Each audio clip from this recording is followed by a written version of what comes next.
I raced Ironman Mont Tremblant over the weekend where I was hoping to get some redemption after a very tough race there last year where I learned just how important salt was, but unfortunately this year was once again a disappointing result. The race day started off with a 1 hour delay because there was some fog over the lake. Ultimately, I don't think that had a big impact on my race. I hadn't handed in my morning clothes bag yet, so I was able to stay warm and I was able to keep some fluids going into me. My race started off with a really great swim. Typically, I don't do so well on beach starts compared to deep water starts, and Tremblant is a beach start, but I felt like I was able to get off the line really well and get into a good pack and that I was swimming really well. It took Lauren Brandon until almost the turnaround this year to come blowing by me, so got a little bit further along the course this year. I just felt really strong overall in the swim. It was about 58 minutes. It was a really great non-wetsuit swim for me. T1 was uneventful, and I came rolling out of transition ready to just focus on my own race on the bike. My goal was to stick to 250 watts, and for about the first 80 kilometers of the race, that's exactly what I was able to do. Sticking to my power, I wasn't pushing it too hard, which I typically do early on in races where I end up going accidentally on purpose a little bit over my power, but I was sticking right to that 250 number, and I was feeling really strong. And then coming back down Duplessis is where things started to unravel. My lower back was really sore and I felt a little twinge when I was in the swim, but then for the rest of the swim it didn't really bother me, and for the first about 80K it was fine.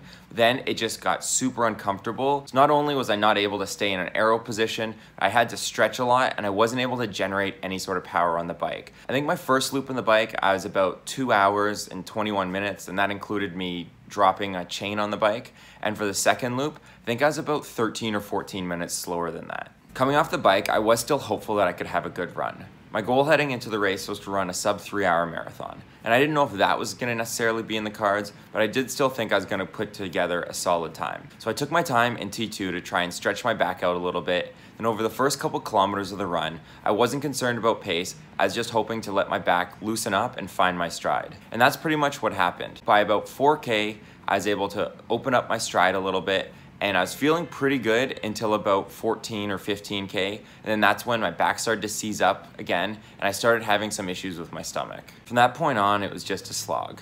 My pace slowed down considerably, and there's times where I was forced to stop and try and stretch my back out or just walk, and the race turned into just survival and getting to the finish line. This is my 8th Ironman. It's the first time I've had any sort of injury type issue in a race. It certainly makes for a long day out there. I want to say congrats to everybody who made it across the finish line, and a big congratulations to Cody Beals, who picked up the win in Ironman Mont Tremblant in his debut. Cody's the type of athlete that's really easy to cheer for.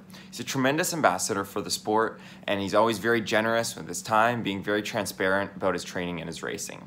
So if you don't follow his blogs or watch his videos, I definitely recommend you check them out. I'll put links to them in the description down below. In terms of what's next on my race schedule, really looking forward to going back to the Montreal Demi-Esprit half iron distance triathlon in September. It's a race I did a couple years ago where you get to bike around the Formula 1 track, and it was a ton of fun. Thanks a lot for checking out this week's video. If you like what you see, you can click the subscribe button down below.